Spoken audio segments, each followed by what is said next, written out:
David Wessel, Director of the Hutchins Center, and we're now going to turn to an issue which comes up quite a bit in the public debate, which is how big a macroeconomic problem is the run-up in student debt. Macroeconomic meaning both for the entire economy, but also for subsets of the population, such as the millennials who we keep hearing are not being able to buy houses like their parents did.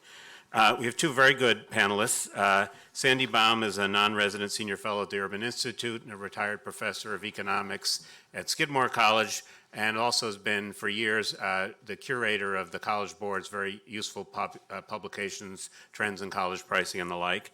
And Laura Fiveson is an economist at the Federal Reserve Board in the Household and Business Spending Unit.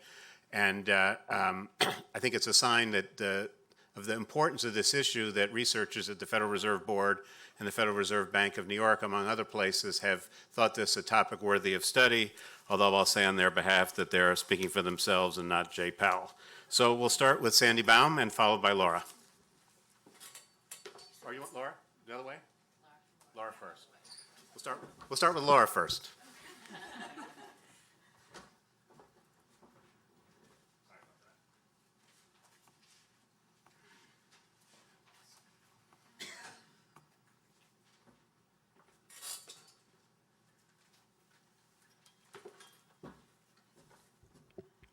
Thank you very much for inviting me, and thank you all panelists. I've learned a ton this morning. And it's already been mentioned that these are my views and not the Federal Board's.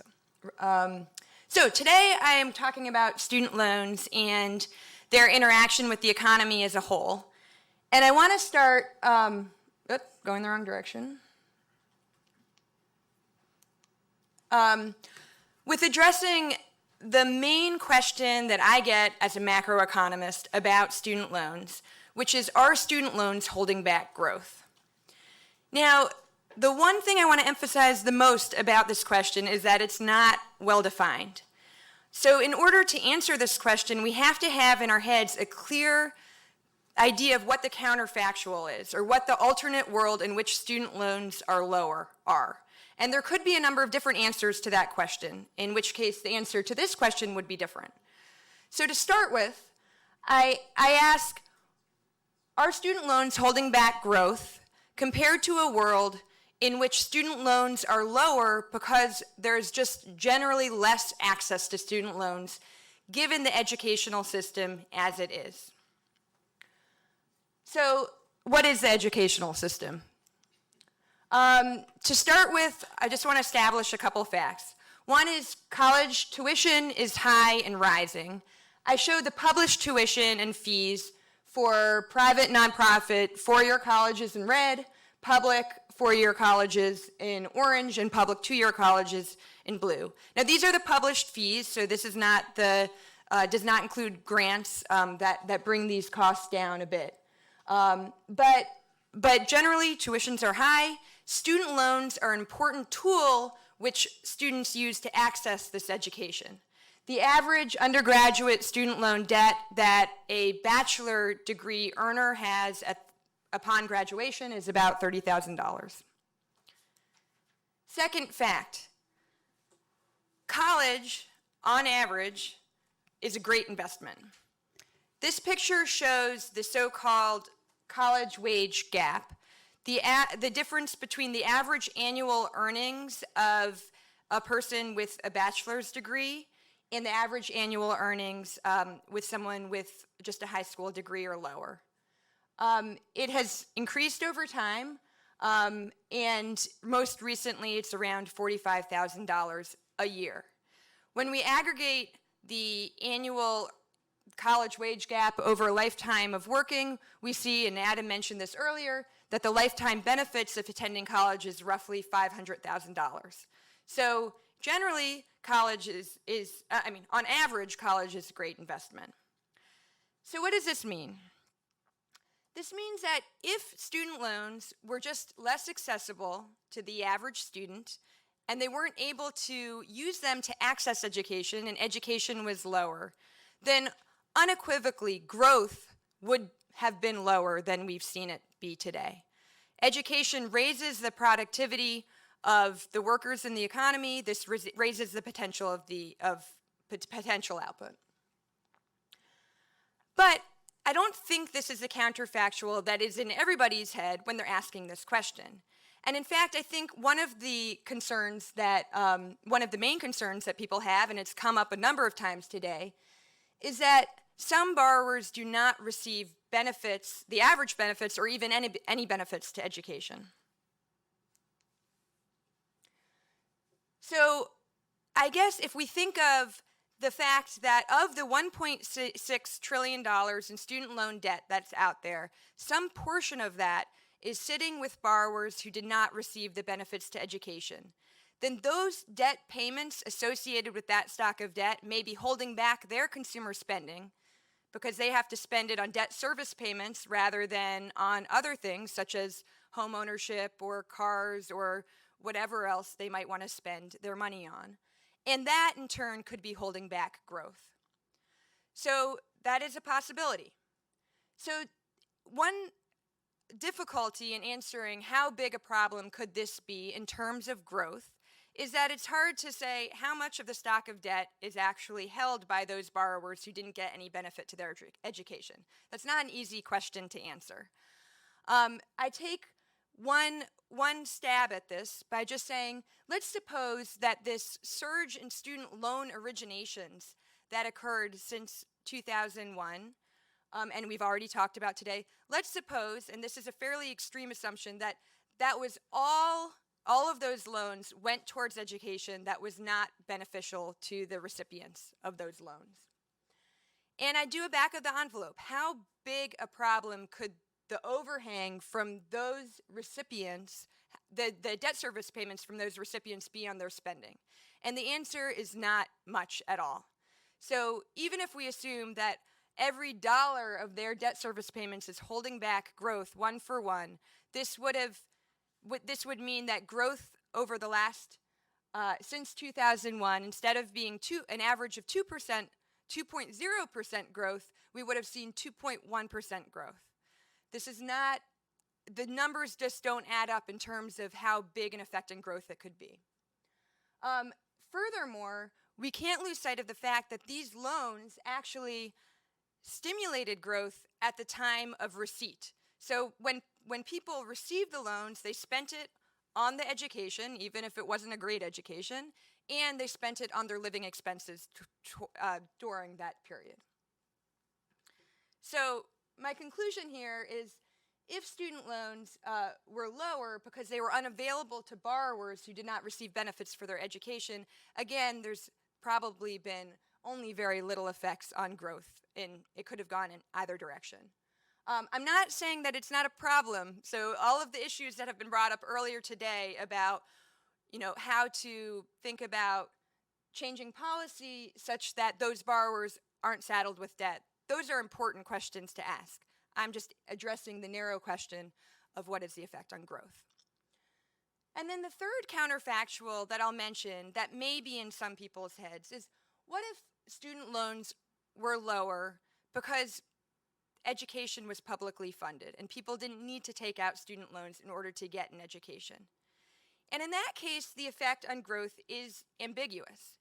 And why is it ambiguous? It's ambiguous because it depends completely on how that education was funded. We need to raise taxes in order to fund that education. And if we're raising taxes by putting on the burden on people who have very high marginal propensities to consume, then this could actually be costly. But I can imagine certainly education policies such that we would see a boost in growth if we had publicly funded education. So I just want to mention two other macro problems before moving on. One is the question, even if student loans aren't holding back growth generally, could it be possible that they're crushing a generation, in particular millennials? And it is true that arguably millennials have faced more headwinds than previous generations did at their ages. And two of the trends that I think motivate the concern about millennials is One, in the blue line, I show the home ownership rate for those under the age of 35. And in the red line, I show the percent of young adults living at home. And as you can see, the home ownership rate for young adults has fallen dramatically and has not risen again, at least to where it was before the recession. And similarly, the percent of young adults living at home came up a lot in the recession and hasn't fallen at all. There is some empirical evidence that some of these changes are due to student loans in some way. And there's a debate over how much that could be. But regardless of what the debate is, at most, a quarter of the increase in the percent of young adults living at home, and a quarter of the drop in the home ownership rate is due to student loans. The rest is due to other factors. And what are those other factors? I think predominantly there's two other things going on. One is that millennials entered the workforce in the Great Recession or right after the Great Recession when their labor market opportunities were smaller. So this has made them their balance sheets more fragile to start with, and they have had a harder time having income in order to boost their balance sheets. And then the second is there are structural changes happening in the labor market that may weigh upon younger workers today. And then finally, I just want to address the question about whether student debt could be a risk to the financial system. And I will claim that no, they are not, at least currently, a risk to the financial system for the following three reasons. One is that student loans are predominantly guaranteed by the government. Only 8% of student debt is held by private institutions, and that is where there might be fears of contagion in the same way that there had been with the subprime mortgage crisis. Two, most private student loans have stringent standards, at least those that have been issued since the Great Recession. And three, student debt it's still large, it's only 1.6 trillion, and I only say only as compared to the mortgage balances in the height of the financial crisis, which was 11 trillion. And I'll leave my comments at that. Thank you.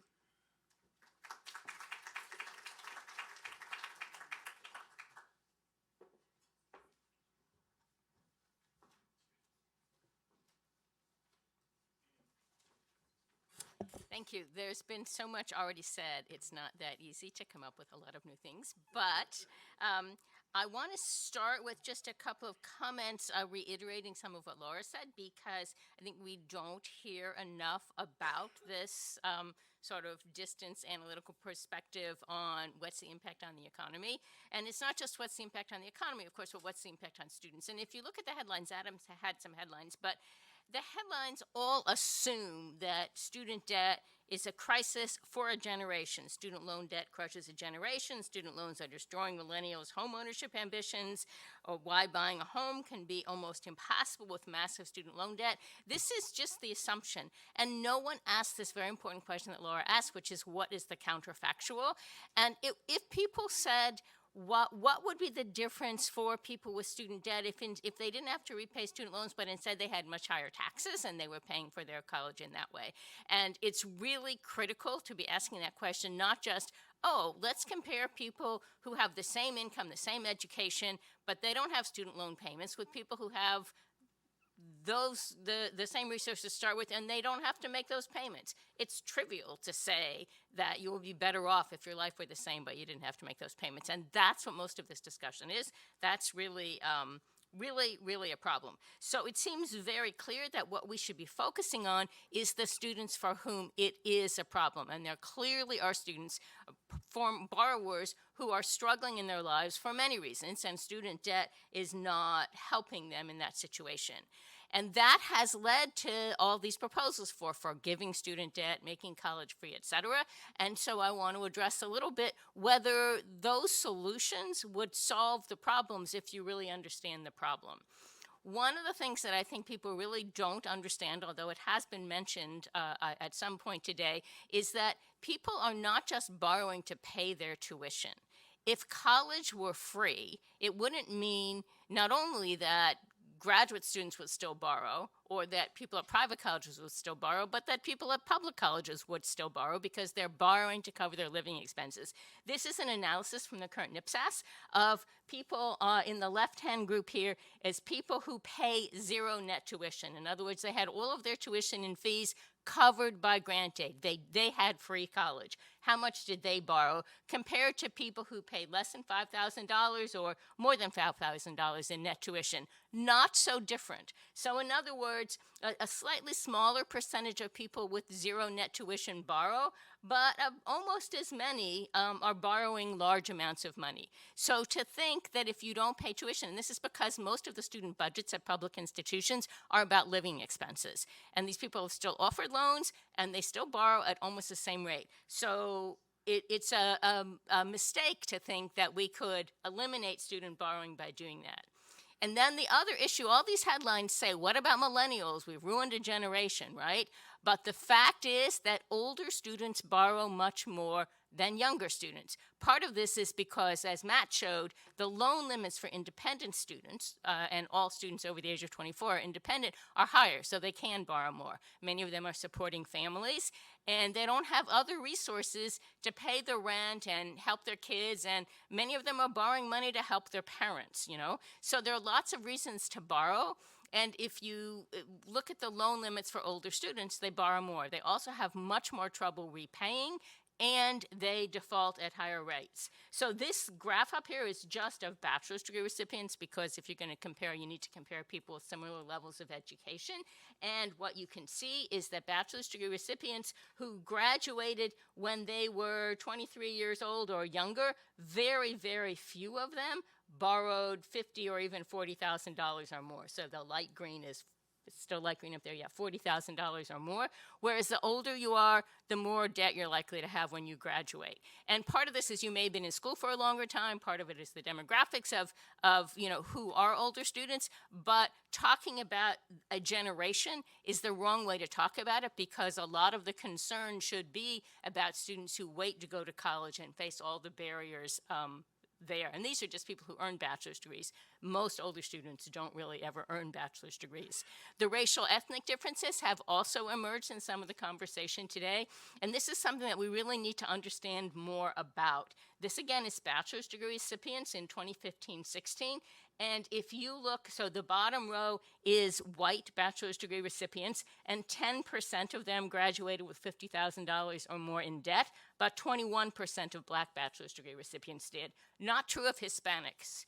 And so Hispanic students tend to borrow less. They may be debt averse. They may be, many of them may be in groups that are under borrowing, and therefore that's hurting their success. But African American students tend to be in the group who are over borrowing, and we saw before that they have high default rates. Let's figure out why that is, and let's figure out how we can solve the problem for these students. And it's not just, again, about making college free, and it's not just, again, about letting them borrow the money and then forgiving it. If you want to think about whether student loan forgiveness would solve the problems of the groups of students who are struggling, and we've seen already for-profit students, older students, African-American students are among the students who are struggling, you have to realize who holds the existing student debt. 6% of the borrowers with outstanding debt owe 1/3 of the debt. So this graph is a graph from Trends in Student Aid, which has been mentioned, thank you, a number of times today. But at the top, you have borrowers who owe less than $5,000. 18% of the borrowers with outstanding debt owe less than $5,000. They hold only 1% of the debt. 1/3 of the borrowers owe less than $10,000. They hold 5% of the debt. But at the bottom, you see that the 6% of borrowers who owe $100,000 or more owe 1/3 of the debt. So we would be taking a very small number of borrowers, a very small share of borrowers, and saying, if we just forgave their debt, those few people who borrowed more than $100,000, just think what would happen to that $1.6 trillion of outstanding debt. It'd go way down. Wouldn't that be great? And then you'd have a few people who went to graduate school and are doctors and lawyers and MBAs and so on, and they would be out from under that debt. Because of the fact that so few borrowers have a lot of debt and so many borrowers have a little bit of debt, the debt is actually very concentrated among upper income households. And it's amazing to me when I talk about this, how many people say, why are these rich people borrowing money? This is not the point. The point is if you borrow money and you go to college or you go to graduate school for a long time and get a lot of education, you are then likely to be in the upper segments of the income distribution. So more than a third of the outstanding debt is held by households in the highest quarter of the income distribution. In the lowest quarter of the income distribution, there are not that many people with student debt. There are people who went to college for a little while, it didn't work out, and they have low incomes. But very few people who get a bachelor's degree or higher and therefore had the opportunity to borrow really a lot of money, very few of those people end up in the lower ends of the income distribution. And this is a graph that actually, Adam had this graph at the beginning, but I'm going to show it to you again because I think it's important. It's different to talk again about the share of debt and the share of borrowers. In other words, it is not hard to find individuals who are in bad shape, they have low incomes, and they borrowed some money. So, for example, 24% of the borrowers with outstanding debt have associate degrees or less. So those are people who, some of them are fine, but many of them may be struggling and certainly may be in the bottom half of the income distribution. Okay, this is backwards. This is the wrong. I fixed this graph before. More of the borrowers. The labels are wrong. 42% of the borrowers have associate degrees or less, but they hold only 24% of the debt, okay? So a lot of people are there with a little bit of debt. They have associate degrees or they don't have any degree at all. It's a lot of people, they don't owe much. We need to worry about these people. It's not that we don't need to worry about the stories of these individuals, it's that they don't owe much money and they hold a small share of the debt.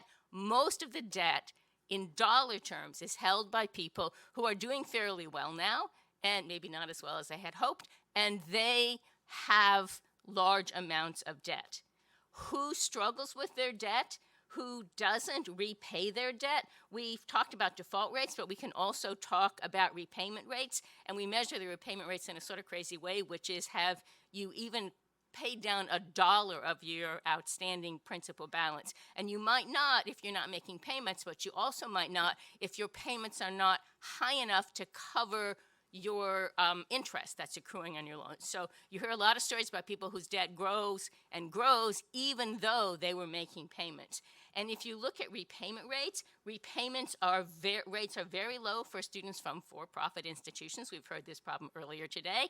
And they are very low for people who don't complete their programs. So people who don't complete their programs, people who go to lousy schools, these are the people with problems. They owe small amounts of money. Most of the debt is held by people who are doing much better. Should we forgive the debt of people who can afford to repay it?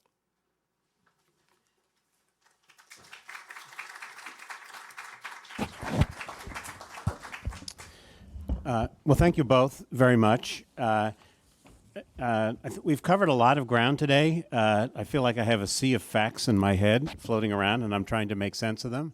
I want to ask a couple of specific questions, a couple of big policy questions, and then give time to the people who've been good enough to stick around to ask some questions, so I'll be brief. Laura, let me start. There's one thing you said which I just want to understand better. So you said that if we didn't give loans to people who went to worthless schools, so that the economy would have been better off, right? This is the 2.2, and you said, well, it's not much. It's from 2% to 2.1% annual growth. But actually, that seemed like a bigger number than just to kiss off. Would the economy have grown a tenth of a percentage point faster over a decade if we hadn't wasted money on sending people to schools that didn't pay off? So I did this back of the envelope as a worst case scenario. And specifically, that calculation was ignoring the impulse that the loans led to more spending upon receipt. So I actually, if I included that in there, I would have found that growth is over the whole 10-year period is roughly the same. Now, the reason that I think that's useful to do is saying, going forward, let's say we change our loan policy, let's say we improve the accountability such that we're able to prevent, from this moment forward, prevent loans from going to borrowers getting a worthless education. In that case, it is true that going forward, those borrowers that still today are holding the debt from their worthless education could hold back growth a little bit. And I'm, again, my back of the envelope is roughly on the order of 0.1% percentage points per year, which, over time that can add up, but it's pretty small when we think about other types of fiscal policy. Sandy, I think I heard two things which I want you to help me clarify. As Laura showed, the sticker price, the public tuition, has gone up a lot.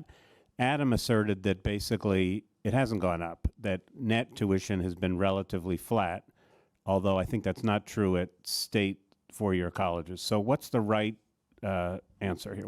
How should we think about this? Net prices have gone up over time, and you can pick your time period in order to change the story, but not nearly as much as sticker prices. So the story of prices is greatly exaggerated by focusing on the sticker prices. If you look, in between 2008 and 2010, in the recession, the federal government really stepped up. They increased Pell Grants dramatically, and they have the American Opportunity Tax Credit. So net prices actually went down when sticker prices were going up most rapidly. In more recent years, that's not the case. The Pell Grant is coming back to its original level. So net prices are rising, and incomes are stagnant. So students and families are paying a larger share of their incomes, even with net prices, than with sticker prices. Oh, because the incomes haven't gone up. Incomes, all right. yeah. All right. Now, both of you, and a number of times, people have shown charts that show that African Americans seem to be borrowing a lot. They have higher default rates. Do we have any sense of what's going on there? Does it have something to do with if you adjust for income, do African Americans look differently? Is there a problem with the HBCUs that's difficult for the political system to deal with? Do we have any sense of what's going on? All of the above and more. I think we need some more good studies of this, but even if you control for income and even if you control for institution type, African Americans borrow more. African Americans disproportionately go to for-profit institutions. It's a real problem. Half of the PhD students, of African American PhD students, are now at for-profit institutions. It's a huge number of students going to for-profit institutions, so there's a problem. Obviously, discrimination in the labor market, the earnings post-degree are lower for African Americans. If they come from families of origin that are lower income, many of them are helping out their families. There are a whole lot of reasons, and it would be really good to study this more so that we can figure out the solutions. I'm afraid the solution is outside of the simple realm of student loans. It's a much bigger social problem. And Laura, you turning a bit to the policy question. So there are basically two huge policies out there. One is free college, and the other is forgive student loans. So you spoke a little bit about free college. And I just want to understand a little bit more of the point you were making. I think what you were saying is, well, free college, it sounds nice, but you have to look at how you're going to pay for it. And if you're going to raise taxes on people who didn't go to college so that someone else can get a free college, that seems kind of regressive, and we might not be better off. On the other hand, as you know, some of the candidates have proposed big tax increases at the very top. That would be different. So talk a little bit about how we should think about free college. And why is it different than free high school? What's wrong with saying we had free high school, that wasn't so popular initially in the 20s. It seems to have worked out pretty well. What's wrong with saying the first couple of years of college should be free given what's happened in the labor market?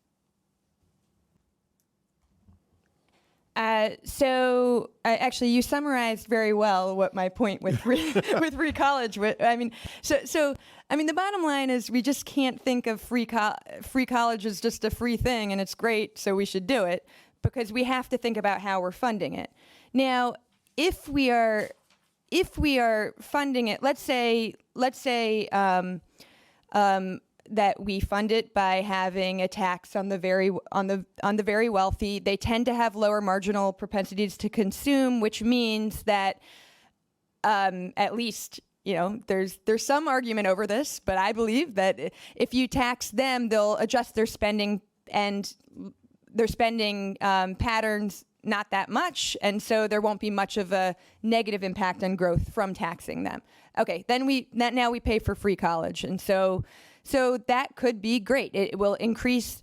I mean, we've established today, I think, that on average, it's good to go to college. So suddenly we have free college, and now there's more access to education, and that's likely to be a good thing and to promote growth.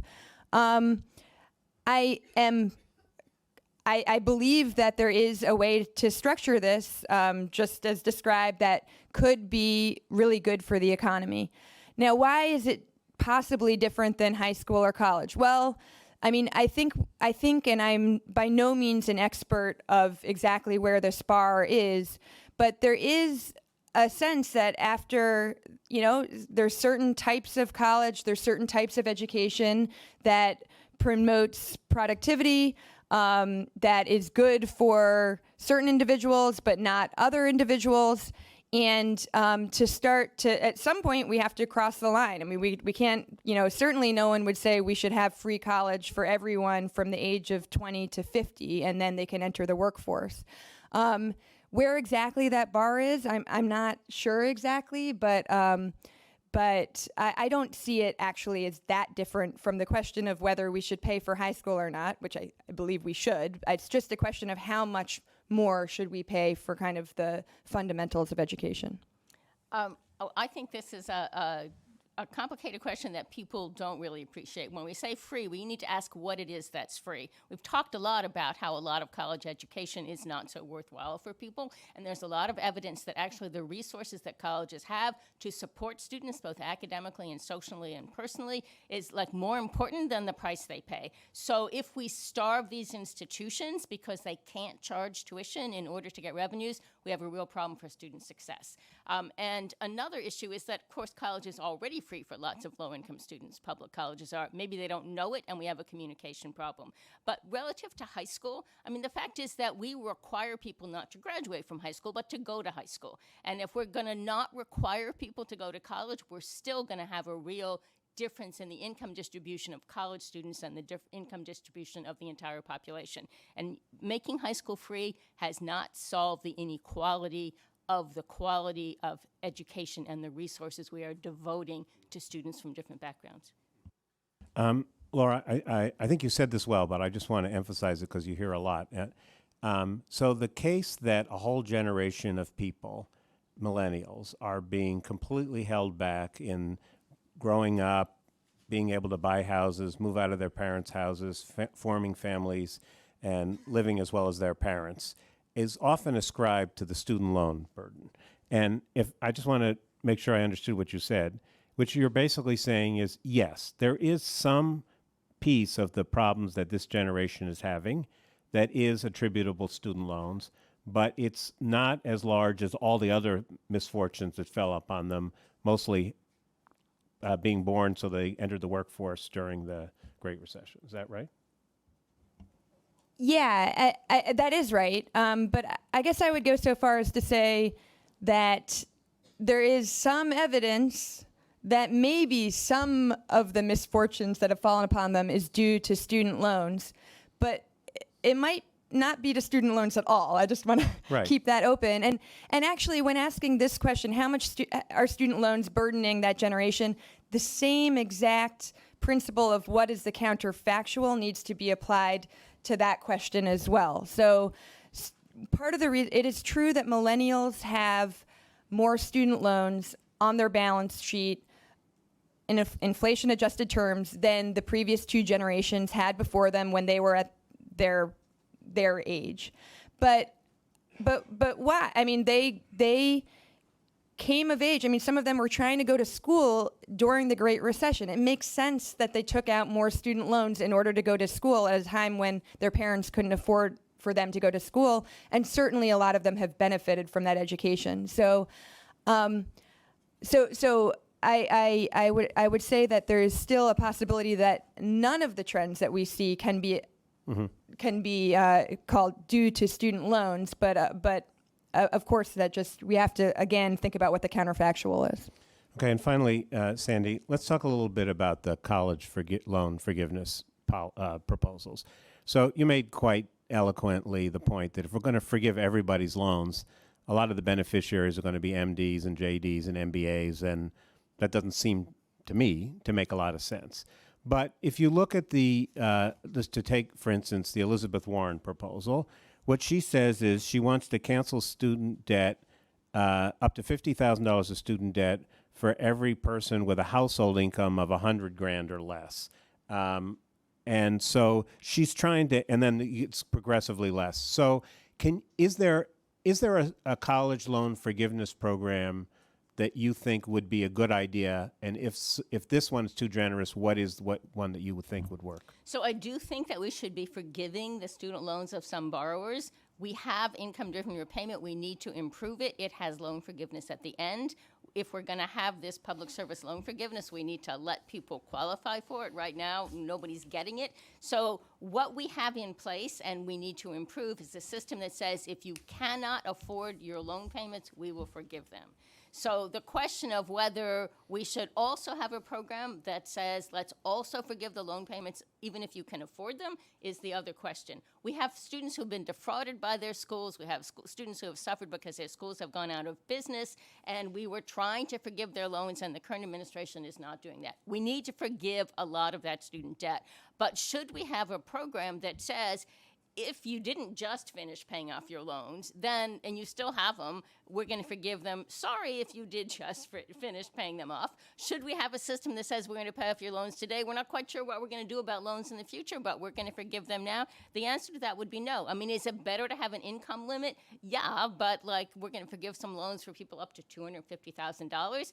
$50,000, you saw the charts that we've shown you, very few people owe that much. So, if you were going to do this, I'd rather have you say up to $10,000 because then you would wipe out the debts of most of the people who are struggling.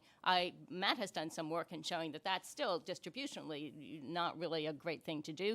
This is like saying, let's have a hand. We think a lot of people are struggling in our economy. We want to do something about it. And I'm in favor of that. And there may be some sort of transfer to a group of people. That would be a really good one to do. I would not start by excluding people who never went to college, which is what a loan forgiveness program is. It's saying we want to make a handout to people who are struggling, but only people who went to college. Okay, your turn. There's one in the back there, and then there's one in the middle here.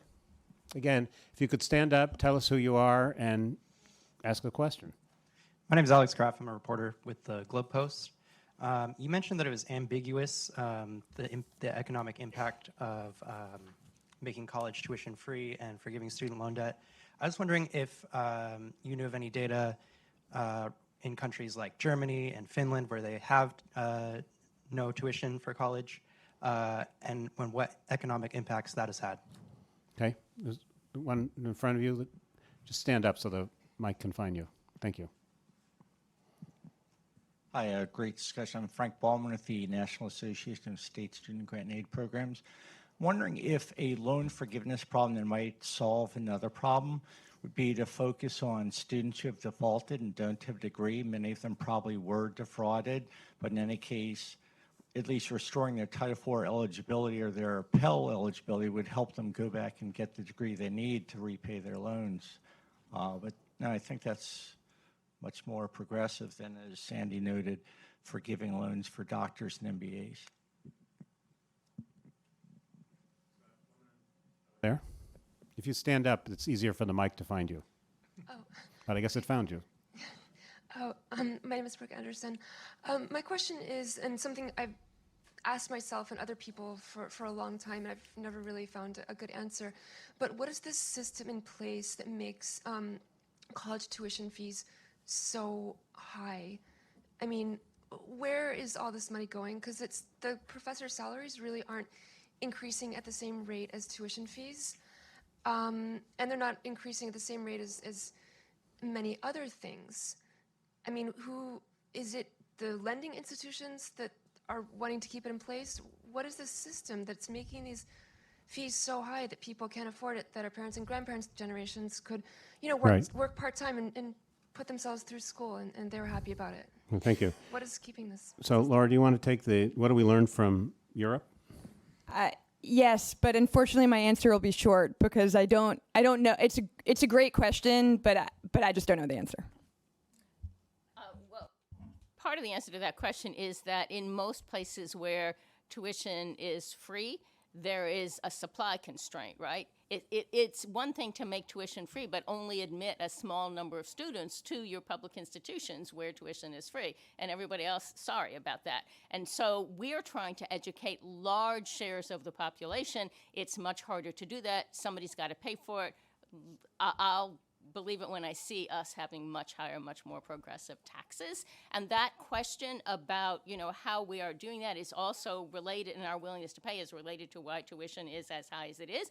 Because, not all of the story, but part of the story certainly has to do with we're trying to educate more students. Enrollment has gone up, but state appropriations, state funding for institutions has not kept pace. So funding per student has gone down tremendously, and these institutions need to get the money from someplace. Now, institutions are also spending more money on a lot of things, and that's a whole other conversation about what they're spending more money on.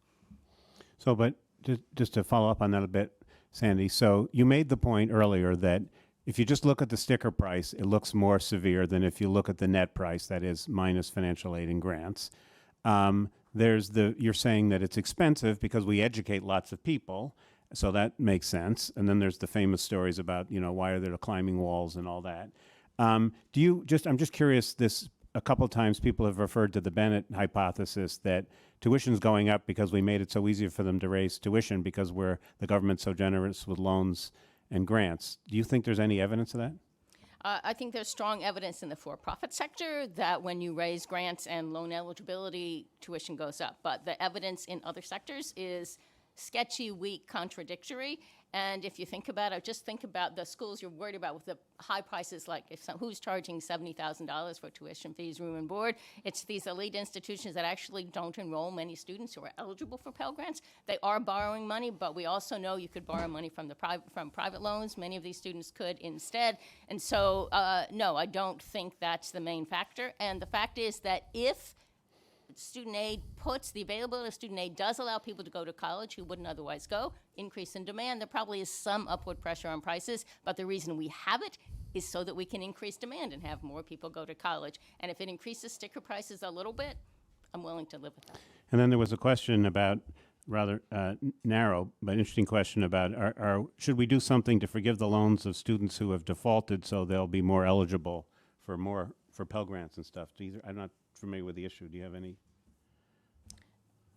One of the problems is, what you're sort of saying is, let's look at the people who are really struggling and their debt is preventing them from doing other things. And part of me wants to say, sure, but then, do you want to create a system where you just have to default and then don't worry, we'll pay back your loans? That's obviously not the best way to do it. We need to think in advance about how to help people not be in that situation, and income-driven repayment should prevent anybody from having to default. Two more, and then we'll call it a day.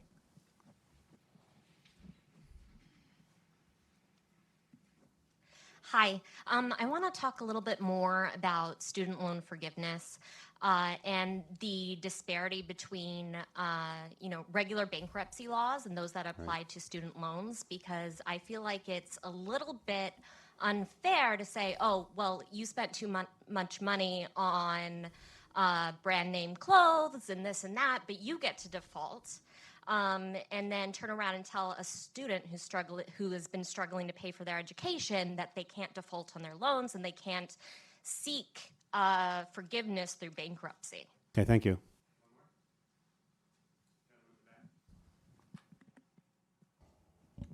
Hi. Has any work Tell us who you are. Alex Tanzi at Bloomberg News. Has any work been done on reducing the interest rates on student loans and how much money would be saved across the board if there was, say, a 3% reduction, 3 percentage point reduction? Okay, two questions. One is, what about bankruptcy? So I think the idea, I think the reason it's not dischargeable in bankruptcy is this is a loan from the government to individuals. So the government has the power. The government is able to eventually garnish wages and do whatnot. But this is the taxpayer who's ultimately the one who is giving the loan. I